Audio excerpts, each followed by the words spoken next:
గురించి మీ అభిప్రాయం? అంటే ఇలాంటి కార్యక్రమాలు నిర్వహించటం వల్ల మన సనాతన ధర్మానికి కూడా చాలా మంచి జరుగుతుంది. అలానే పూర్వం ఏంటంటే ఊర్లో యజ్ఞయాగాదులు చేస్తే ఊరికి మంచిది అలాంటివి ఉండేవి. ఇప్పట్లో ఏమి చెయ్యట్లేదు, చాలా తక్కువ అయిపోయినాయండి. ఇలాంటి కార్యక్రమాలు నిర్వహిస్తున్నారు కదా, దాని పట్ల మీ అభిప్రాయం? ఈ చిన్నారులకి శుభాశీస్సులు చెబుతూ అసలు మన కార్యక్రమాన్ని తల్లిదండ్రుల ప్రోత్సాహం ఎక్కువ కావాలి. ఇప్పుడు ఏంటి సెల్ ఫోన్కి ఎడ్యుకేట్ అయిపోతున్నారు పిల్లలు.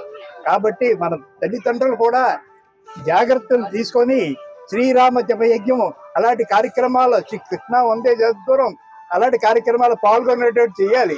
అందరికీ శుభాభివందనాలు.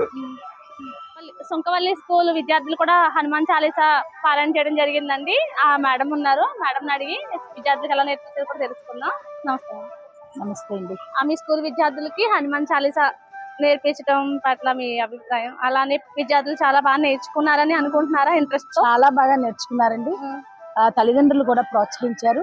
మేము ఆఫ్టర్నూన్ 3:30 వరకు కూడా మామూలుగా రెగ్యులర్ స్టడీస్ చెప్తూ ఆఫ్టర్ 3:30 మేము యోగ వేమన పోయమ్స్ ఏంటి, తర్వాత భగవద్గీత శ్లోకాలు ఏంటి, హనుమాన్ చాలీసా కూడా మేము నేర్పించడం జరుగుతుంది. పిల్లలు కూడా చాలా శ్రద్ధగా చక్కగా నేర్చుకుంటున్నారండి. అలాగే మా స్కూల్లో 270 మెంబర్స్ ఉన్నారు. అందులో 200 చిల్డ్రన్ ఖచ్చితంగా భగవద్గీత, భక్తి యోగం అంతా కూడా చక్కగా చెప్తారు. అలాగే యోగ వేమన పోయమ్స్ కూడా చక్కగా చెప్తారండి. హనుమాన్ చాలీసా అయితే అనర్గళంగా చదువుతారండి. భగవద్గీత చిన్నారులు నేర్చుకోవటం వల్ల చిన్నారులు వారి జీవన విధానం ఎలా మారుతుందని ఖచ్చితంగా మారుతుందండి. భగవద్గీత చిన్నారులే కాదండి, పెద్దవాళ్ళందరికీ, అంటే ప్రతి మనిషికి మానవతా విలువలు పెంచుకోవాలనుకున్న ప్రతి మనిషికి కూడా ఈ రోజు నైతిక విలువలు తగ్గిపోతున్న ఈ రోజుల్లో భగవద్గీత అనేది ఒక మార్గదర్శకం అండి. అది మనం చిన్నప్పటి నుంచి ఇంగ్లీషే నేర్పుతున్నాం తప్ప వాటితో పాటు మన హిందూ సంస్కృతి గురించి, మన చక్కని భగవద్గీత గురించి కూడా చెప్తే చాలా బాగుంటుందండి. పిల్లల ప్రవర్తనలో చక్కగా మార్పు వస్తుంది. ఇప్పుడు చిన్నారులు ఏంటంటే ఇంగ్లీష్ తప్ప తెలుగు చదవటం రావట్లేదు, ఒత్తులు ఎలా చదవడం రావట్లేదు. కానీ భగవద్గీత ఇలాంటి శ్లోకాలు, మన సంస్కృతిక శ్లోకాలు అన్ని కూడా చాలా ఒత్తులతో కూడుకున్నాయి. ఎప్పుడైతే ఈ భగవద్గీతలో ఉన్న ఒత్తులు, కొమ్ములు, చక్కగా అక్షరాలు, సంయుక్త అక్షరాలు, ద్విత్వాక్షరాలు వాళ్ళు ఎప్పుడైతే నేర్చుకున్నారో వాళ్ళకి మంచి మాటలో చక్కటి పట్టొచ్చి చక్కటి ఉచ్చారణ వస్తుందండి. అందులో సందేహమే లేదు. అసలు మా స్కూలే దానికి ఉదాహరణ, అస్సలు సందేహం లేదు. మీరు మీ చిన్నారులకి ఇంకా ఇలాంటివే బాగా నేర్పిస్తూ మంచి ప్రయోజకులుగా తయారు చేయాలని ఆత్మీయ గోదావరి తరఫు నుంచి మనస్ఫూర్తిగా చాలా సంతోషం అండి. జై శ్రీరామ్. చాలా జై జై జై జై శ్రీరామ్. జై శ్రీరామ్. జై జై శ్రీరామ్. నిర్వహించే నిర్వాహకులది ఒక రకమైన కష్టం అయితే గనక వారందరికీ కూడా ఆ నిర్వాహకులకి మేము ఉన్నాము అంటూ సేవ చేయడానికి వచ్చే వీరందరూ కూడా చాలా ఇంపార్టెంట్ అండి. ఈ రోజు ఇంత బాగా జరిగిన ఈ కార్యక్రమానికి వీరందరూ కూడా తమ వంతు సేవను అయితే అందించారు. వీరిని అడిగి ఇక్కడ సేవ చేయడం పట్ల అభిప్రాయం తెలుసుకుందాం. నమస్తే అండి.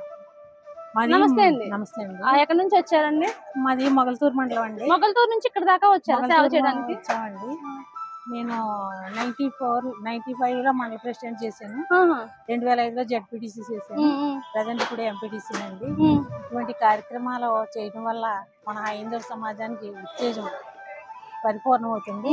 ఇటువంటి కార్యక్రమాలు పదే పదే చేసి విచ్ఛిన్నమైపోతున్నటువంటి హైందవ కుటుంబాలు అనేక పదే మనం హైందవులు అందరం ఏకమయ్యి ఇంకా వాళ్ళని దూరం పెట్టకుండా హక్కును చేర్చుకుని వాళ్ళకి దగ్గరలో ఆలయ ప్రవేశాలు కల్పించి వాళ్ళకి మంచి చెడ్లు చెప్పే విధంగా ఇటువంటి కార్యక్రమాలు చేస్తున్నటువంటి ఈ యొక్క సమాజం వారికి మరి ఈ రోజున రామయజ్ఞం చేశారంటే చాలా అద్భుతంగా ఒళ్ళు గగుర్పరిచే విధంగా ఆనందం కలుగుతా ఉంది. అయోధ్యలో రాముడికి మందిరం నిర్మించాలి అని ఒక సంకల్పంతో మొదలుపెట్టిన ఈ శ్రీరామరామ 500 సంవత్సరాల తర్వాత మళ్ళీ మనం ఉత్తేజం అయ్యి మన మోడీ గారి దయ వల్ల, మోడీ వారి సంకల్పం వల్ల మనందరి సంకల్పం ఏకమయ్యి మళ్ళీ మనం అదే స్థానంలో మరి అయోధ్య రామ మందిరాన్ని నిర్మించుకున్నామంటే అది సామాన్యమైన విషయం కాదు. 500 సంవత్సరాల క్రితం పడిపోయినటువంటి గోడలు,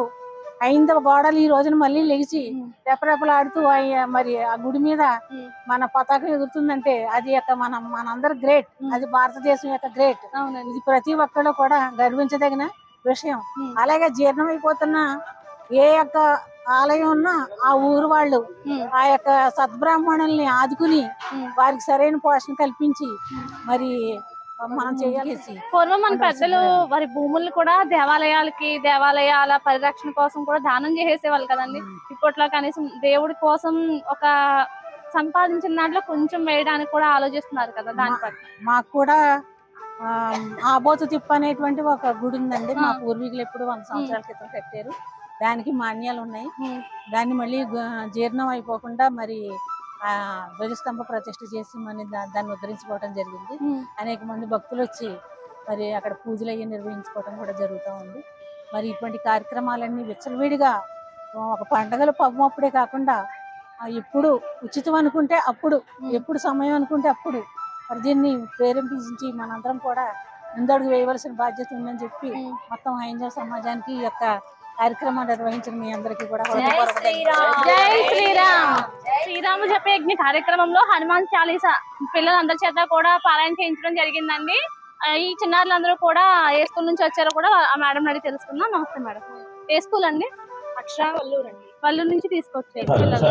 ఎన్ని రోజుల నుంచి నేర్పించారు పిల్లలకి? ఇది 1 వీక్ నుంచి కొంచెం స్టార్ట్ చేశారండి. పిల్లలు చెప్తున్నారు. అంటే కొంతమంది ముందు నుంచి నేర్చుకున్నాం. మా పిల్లలకి అయితే నేను ముందు నుంచి నేర్పిస్తూనే ఉన్నాను. అంటే తల్లిదండ్రులు కూడా ప్రోత్సహిస్తున్నారంటారా? చేస్తున్నారండి. ఇప్పుడు ఈ కొంచెం ఇలాంటివి స్టార్ట్ అయిన తర్వాత కొన్ని పిల్లల చేత శ్లోకాలు అవి చెప్పించడం. పర్టికులర్ గా మా స్కూల్లో అయితే పిల్లలకి నేర్పిస్తున్నారు పద్యాలు, వేమన పద్యాలు, శతక పద్యాల్లో కొన్ని పద్యాలు కూడా పిల్లలు పోటీకి వెళ్ళడం జరిగింది. నేర్పిస్తున్నారండి. ఇప్పుడున్న పోటీ ప్రపంచంలో పిల్లలకి తెలుగు చదవటం అస్సలు రావట్లేదండి. సో మీ స్కూల్ విద్యార్థులు అందులో మా స్కూల్ అయితే బెస్ట్ అనే చెప్పుకుంటాం మేము. ఎందుకంటే మా పిల్లలకి అందరికి అంటే ఒకళ్ళకి ఇద్దరికి అని కాకుండా ప్రత్యేకించి వారంలో 3 క్లాసెస్ చెప్తున్నారు. ఒక 3 అలా తీసుకుని 3 రోజుల పాటు కొంచెం అవి నేర్పించడం. దాని వల్ల ఏమవుతుందంటే వీళ్ళకి కాస్తంత బాగా చెప్పడం వస్తుందండి. ఒత్తులు అవి పలకాలి, తప్పులు కూడా వచ్చండి పిల్లలకి. ఆ పెద్దవాళ్ళు, మన పెద్దవాళ్ళు 5వ తరగతి అంటే అమ్మమ్మ వాళ్ళు 5th క్లాస్ చదివితేనే చాలు అనేక శ్లోకాలు అన్ని చాలా బాగా చదివారు. అంటే కొంచెం ఇంట్లో పెద్దవాళ్ళు ఉండేవారు, కూర్చోబెట్టి చెప్పడం వచ్చేది. పిల్లలకి వింటున్నా కూడా శ్రవణ శక్తి ద్వారా కూడా పిల్లలకి అర్థమవుతుంది. అలా పెద్దవాళ్ళు చెప్పడం వల్ల నోటిని పట్టుకోవడం, లేకపోతే గుడి మీద దగ్గరలో ఉన్న పిల్లలకి ఏంటంటే గుడి మీద స్పీకర్ లో వేసే శ్లోకాలు అవి వచ్చేసేవి. ఏదైనా వింటూ ఉంటే ఆటోమేటిక్ గా వచ్చేస్తుంది. అలాగా చెప్పడం బట్టి పిల్లలకి ఇప్పుడు కొంచెం బాగా వస్తున్నాయండి. కొద్దిగా టైం తీసుకుని మా మేడం గారు కూడా చాలా బాగా కృషి చేస్తున్నారు. బాగా వస్తున్నాయి. భగవద్గీత కూడా పిల్లలకి నేర్పిస్తున్నారండి? స్టార్ట్ చేశారండి. ఇంకా ప్రాసెస్ జరుగుతుంది. అదైతే రామనామాలు అన్ని ఇప్పుడు ఆల్రెడీ హనుమాన్ చాలీసా ఇంచుమించు 10 శ్లోకాల వరకు కూడా పిల్లలు ఏకదాటిగా చెప్పేస్తారు. ఇలానే మీ పిల్లలకి చక్కగా సాంస్కృతిక ఆధ్యాత్మికంగా చాలా నేర్పించాలని ఆత్మీయ గోదావరి తరపు నుంచి మనస్ఫూర్తిగా కోరుకుంటున్నాం.